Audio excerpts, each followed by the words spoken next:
মুখ্যমন্ত্ৰীৰ বিৰুদ্ধে নিৰ্বাচনী যুঁজত নমা এগৰাকী সাহসী নাৰী, যি মুখ্যমন্ত্ৰীয়ে 2001 চনৰ পৰা এটা সমষ্টিৰ পৰা জিকি আহিছে।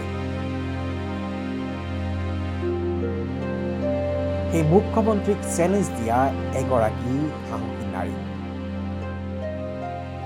বিদিশা নেওগ। আহক বিদিশা নেওগৰ বিষয়ে অলপ আমি জানো। গোটেই অসমত বিদিশা নেওগ কোন হয় মানুহে জানিব বিচাৰিছে। আচলতে বিদিশা নেওগ কোন হয়?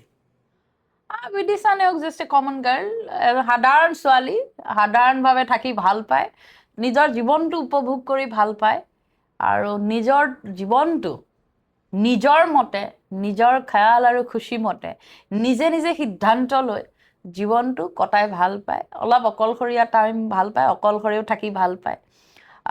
ভিৰৰ মাজত হেৰাই যোৱা মানুহ মই নহয়। মই অকণমান নিজৰ কথা বতৰাবিলাক নিজৰ ধৰণে চিন্তা কৰি অকণমান নেপাই নকৰিবা ধৰণৰ কামবিলাক চেলেঞ্জ কৰি অলপমান উৎপাতন কাম কৰি ভাল পাওঁ।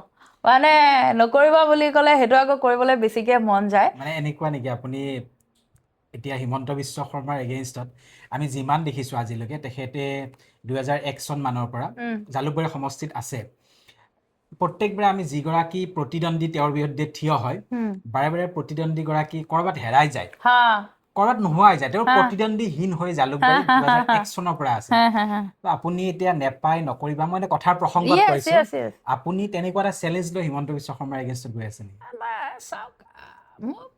মই কংগ্ৰেছৰ যিটো দলীয় নীতি আদৰ্শ, সমাজখনৰ প্ৰতি মোৰ যিটো দায়িত্ব কৰ্তব্য আৰু দুৰ্নীতি ভ্ৰষ্টাচাৰৰ বিৰুদ্ধে আমাৰ যিখন যুঁজ,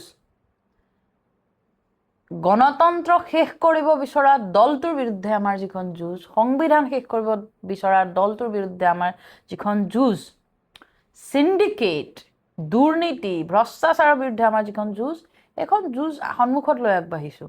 ইয়াত কাকো মোৰ খাতিৰ কৰিব লগাও নাই, কাৰো ভয় ভাবুকিক মই কেয়াৰ কৰিব লগাও নাই। এনেও মই অলপ মানে কি কয় না, ডেম কেয়াৰ শব্দটো নকওঁ, মই অলপ মায়া মোহ নথকা টাইপৰ মানুহ। মই অকণমান অকলশৰীয়াকৈ মানে অলপ নিজৰ মাজত ডুবি থাকি মই ভাল পাওঁ। ইন দ্য ছেইম টাইম মই নিজৰ মাজত থাকি ভাল পাওঁ, ইন দ্য ছেইম টাইম মই এখন বৃহৎ সমাজৰ লগতো আকৌ থাকোঁ।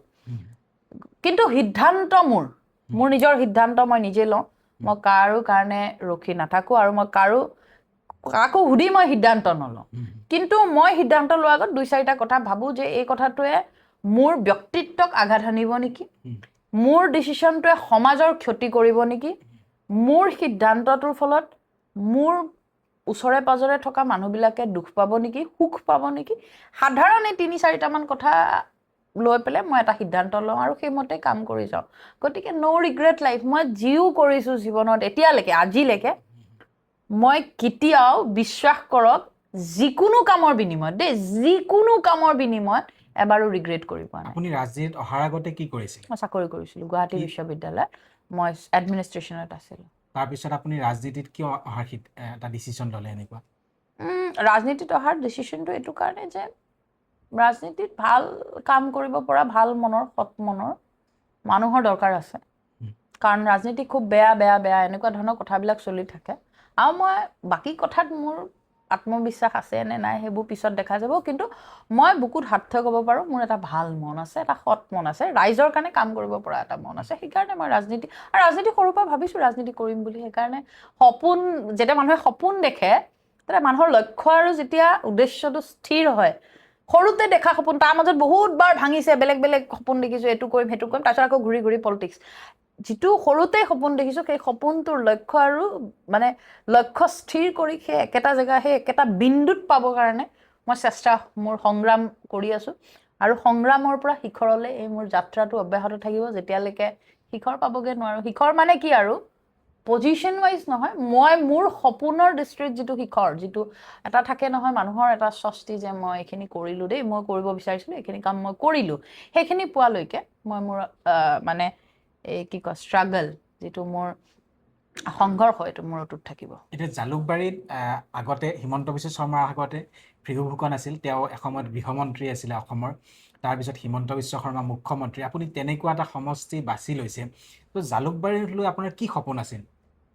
জালুকবাৰীক লৈ মোৰ এটাই সপোন, এইটো অসমৰ নৰ্থ ইষ্টৰ এইখন গেটৱে, কৃষ্ণচূড়া নগৰী জালুকবাৰীৰ পৰা পৰিৱৰ্তনৰ যাত্ৰা আৰম্ভ হৈছে। জালুকবাৰীৰ ৰাইজৰ হাতত সুবৰ্ণ সুযোগ আছে অসমখনক উদ্ধাৰ কৰা, এজন ভ্ৰষ্টাচাৰী মুখ্যমন্ত্ৰীৰ হাতৰ পৰা অসমখনক উদ্ধাৰ কৰা। এইটো জালুকবাৰীৰ কাৰণে হয়তো এবাৰেই সুযোগ আহিছে এতিয়া, আৰু ইয়াতকৈ দেৰি হ'লে বেছি দেৰি হৈ যাব। গতিকে জালুকবাৰীৰ ৰাইজে এবাৰ পূৰ্ণ সুযোগ গ্ৰহণ কৰিব বুলি আশা কৰোঁ, আৰু এনেকুৱা এজন ভ্ৰষ্টাচাৰী মুখ্যমন্ত্ৰীক অসমৰ পৰা বিদায় দিব বুলিও আশা কৰিছোঁ। আপুনি মানুহৰ মাজত যাওঁতে মানুহে আপোনাক কেনেধৰণে মই যেতিয়া মানুহৰ মাজলৈ যাওঁ, মই নিজেও অকণমান ফূৰ্তিত থাকি ভাল পাওঁ, আৰু মানুহৰ লগত সদায় মোৰ ভাল ইণ্টাৰেকশ্যন হয়, ভাল কথা বতৰা হয়। মই চবৰে ঘৰৰ ছোৱালীৰ নিচিনা, মই জালুকবাৰীত যিমান বছৰ ঘূৰিলোঁ চবৰে চাহ খোৱা ভাত খোৱা ঘৰৰ ছোৱালী, চবৰ লগতে ব্যক্তিগত সম্পৰ্ক, চবৰ লগতে ভাল। যিখিনি মানুহৰ ওচৰলৈকে মই টাচ কৰিব পাৰিছোঁ, যেতিয়া মানুহ লগ পাওঁ ভাল কথা শুনো, ভাল কথা শুনো কাৰণে, পজিটিভ কমেণ্ট আছে কাৰণে, পজিটিভিটি আছে কাৰণে। ৰিচেণ্টলি মোৰ সেই নমিনেশ্যনখন ৰিজেক্ট হোৱা বুলি হাকাৰ, ফোনৰ ওপৰত ফোন, বাপৰে মোৰ ফোন হেং মাৰি অৱস্থা নাই। ফেক নিউজ, এইটো ফেক নিউজ, এইটো চবেই যিকোনো এজন প্ৰাৰ্থীয়ে যেতিয়া নমিনেশ্যন দিয়ে 4-5খন, মুখ্যমন্ত্ৰী হিমন্ত বিশ্ব শৰ্মা ডাঙৰীয়াই 3খন নমিনেশ্যন দিছে, মই 2খন দিছিলোঁ।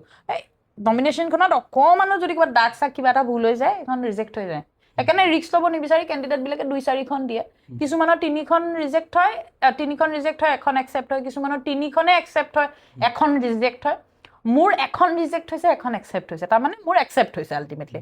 গতিকে মোৰ নমিনেশ্যনখন একচেপ্ট হোৱা হ'ব লাগিব। যিটো ৰিজেক্ট দেখাই, যিটো প্ৰপাগাণ্ডা, এইটো একদম ফেক নিউজ এটা চলাই আছে। আমাক মৰেলি তেওঁলোকে দুৰ্বল কৰিবলৈ চেষ্টা কৰিছে, কিন্তু কংগ্ৰেছ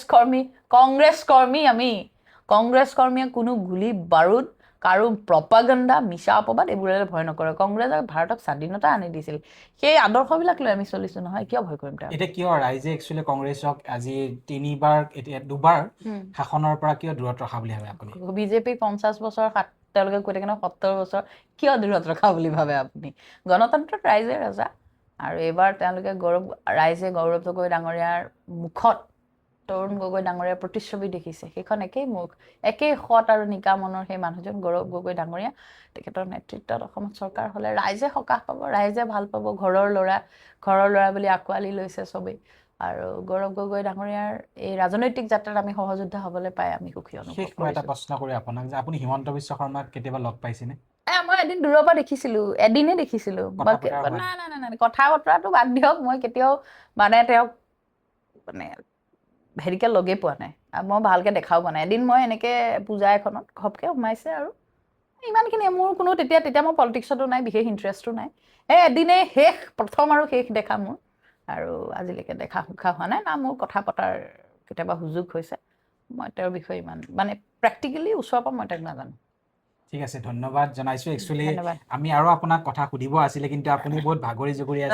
নাই, ভাগৰ নালাগে মোৰ, ভাগৰে নালাগে, মই শুওঁ 2-4 ঘণ্টা মাত্ৰ শুওঁ, মোৰ বহুত বেছি ভাগৰ নালাগে। এইকেইদিন আপুনি যেনেকৈ ধৰণক আপুনি সমষ্টিৰ মানুহৰ লগত থাকক, আমি আশা কৰিছোঁ আপুনি ভাল প্ৰতিদ্বন্দ্বিতা কৰক, ৰিজাল্ট আমি গম পাম কি হয়। ছ'চিয়েল মিডিয়া বহুত সহায় কৰিছে, আপোনালোকৰ দৰে ছ'চিয়েল মিডিয়া হাউচ, সাংবাদিকসকল, সাংবাদিক বন্ধুসকল, যুৱ বন্ধুসকল, আপোনালোকৰ দৰে ছ'চিয়েল মিডিয়াৰ যিসকলে কাম কৰি আছে, আপোনালোকৰ সহায় সহযোগ অবিহনে মই এইখিনিলৈকে আহিব নোৱাৰিলোহেঁতেন। মোৰ মানুহে অকপতে স্বীকাৰোক্তি কৰে, মই অপেনলি স্বীকাৰ কৰিছোঁ, এইটো সন্মুখত স্বীকাৰ কৰিছোঁ। আপোনালোকৰ সহায় সহযোগ অবিহনে ইমানখিনি কৰিব নোৱাৰিলোহেঁতেন। ধন্যবাদ আপোনাৰ লগতে সকলো সংবাদকৰ্মীলে, সকলো সংবাদ জগতৰ লগত জড়িত, ছ'চিয়েল মিডিয়াৰ লগত জড়িত প্ৰত্যেকজন বন্ধু, যুৱ বন্ধু, দাদা বাইদেউ, ভাই ভণ্টি, সকলোলৈকে আপোনালোকৰ মাধ্যমেৰে সকলোলৈ শুভেচ্ছা যাচিলোঁ। আগলৈকে এনেকৈ সহায় সহযোগ কৰিব বুলি আশা থাকিল। নিশ্চয়, আপোনাক শুভেচ্ছা থাকিল। Thank U.